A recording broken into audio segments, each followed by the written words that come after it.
Okay, this video is me talking about why I don't like being African. And don't get me wrong, like I love my culture and I love where I'm from and all that great stuff, but there's just like some things that irritate me to no end.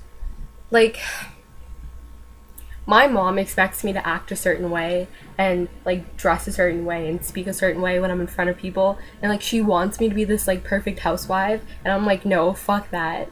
And she expects me to have like as many kids as she did. I don't want to have 5 kids. Like I'd rather give 15 room jobs a day than have kids ever. Like I'm dead serious. I would never ever have kids, and I just like hate kids because I have like a phobia of little kid germs because they like always lick their hands and touch things, and it's just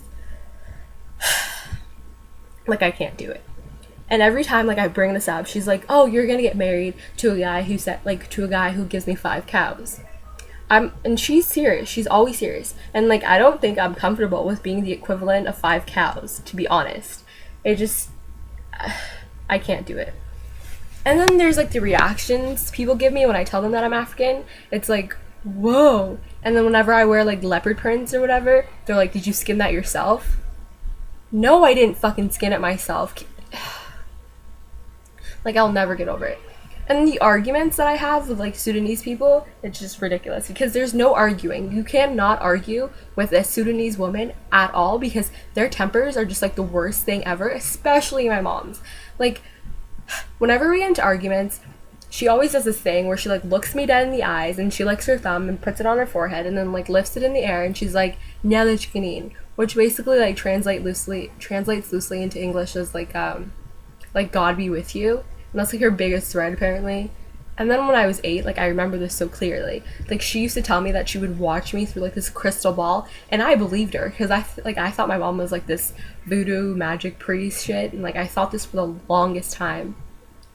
And then like I don't even know how to explain this, but like the tempers that these women like carry with them is just no arguing with them, and when they like talk to you, it's like no, no, no.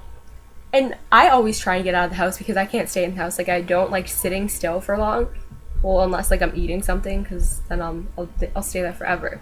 But like when I tell my mom that I want to go somewhere, she's like, "Where?" And if I say like to a store or something, she's like, "No, you're gonna have sex with all these people." I'm like, "Yes," because that's what happens when I go to Walmart. I just like my vagina is a revolving door, and I just let all these men in. That's because that's how things go down. And then she like always bitches about how I'm like Canada's changed me and how like I'm supposed to be this little girl and whatever. And I'm like, well, what do you expect me to do?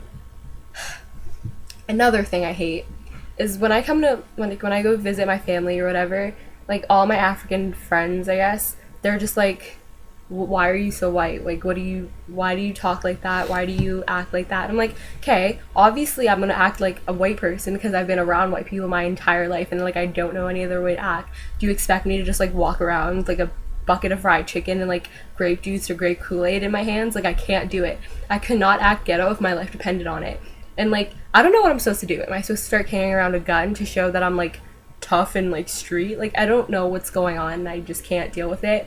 And that's basically all of the reasons why I don't like being African. So that's it.